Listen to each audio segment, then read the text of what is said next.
Hello ladies and gentlemen, my name is Dylan and I'm from WebPpl Tutorials. So, today what we have for you in store is a simple Java programming tutorial. For this, you're going to need something that you can code in Java with, as well as a JDK.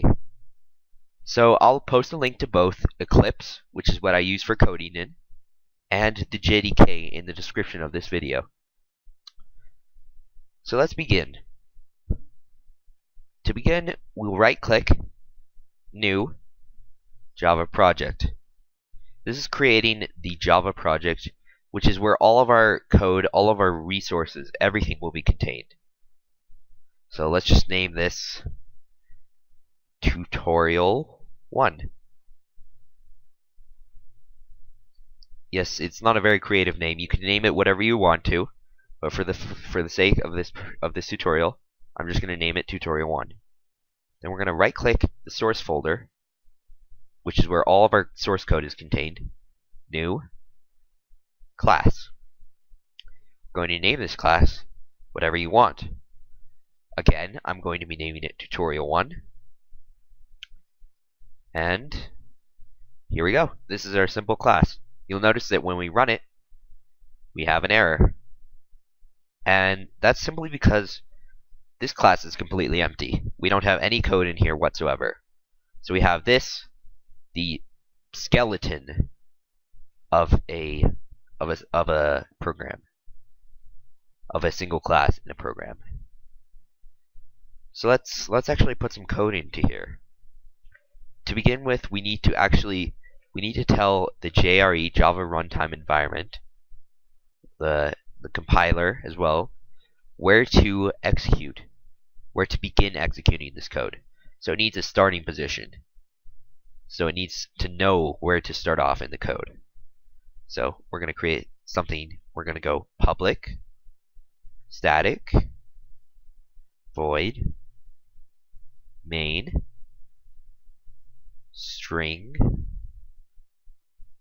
args. And this is the entry point. This is just standard Java. You have to have this in every program unless it's an applet, which is not what we're working on today. So every application. Now what do these keywords mean? It's public static void. Public means that it's publicly accessible, which means that any other program can access it, or even other classes in this program. So if you don't have that keyword, the program can't access parts of itself from other parts of itself. Static. Well, it can't access that part of itself. Static. Static means that you can access this method without having to create a new tutorial 1. So this allows you to do something along the lines of tutorial1.main. So you don't really have to worry about creating a new tutorial 1. We're also going to pass it the string args. Oh, and I forgot the void keyword. The void keyword means that we're not going to give it anything. So if this was int, then the program would be expecting us to give it an integer value. Now, but for this, we don't need to return anything, and we can't actually return anything with the main method. Okay, so let's actually put some code. Because right now it works, but it doesn't do anything. System.out.println hello world. System is the class. We're getting the static out object, and we're calling the method println from that out object. So this will print out hello world.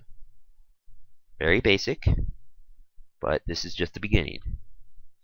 So let's make it a little more complicated. Say you have a large code file, maybe 200 or 300 lines long, or 1,000 lines long even, and you say you want to print out hello world throughout the program, and you look back at it and you notice, oh man, I spelled world wrong. I spelled it rolled. And you look back and you have maybe 20 different places where you have rolled. how it's going to take forever to change that. Another way of doing it is say you have a box where the user types in something like hello world, and then you want to print out whatever they type in. You would need to use a variable for that. So let's create our first variable. Static. This is so they can be accessed from static methods.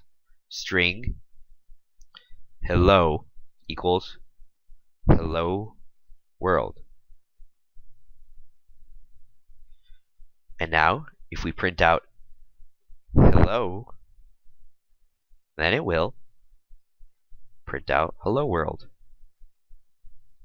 Just as our program before did. But it's not quite like, it's a little bit more complicated. Another thing we can do is we can print out hello YouTube. Print that out, and it will print out hello YouTube. So it will refactor, change every other instance of this to say hello YouTube. Alright. Another important thing to note is that you can't do something like hello equals 0, because that's trying to create a string out of an integer value.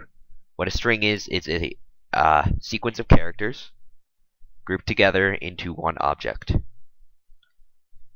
You can, however, do something like this, 0 plus 0, because you're adding it to the string.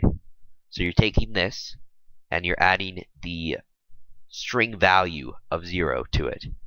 It automatically converts it. So when we run that, it prints out 0. Alright. So I think that's our basics for today. Thank you for watching. Hope you enjoyed this tutorial.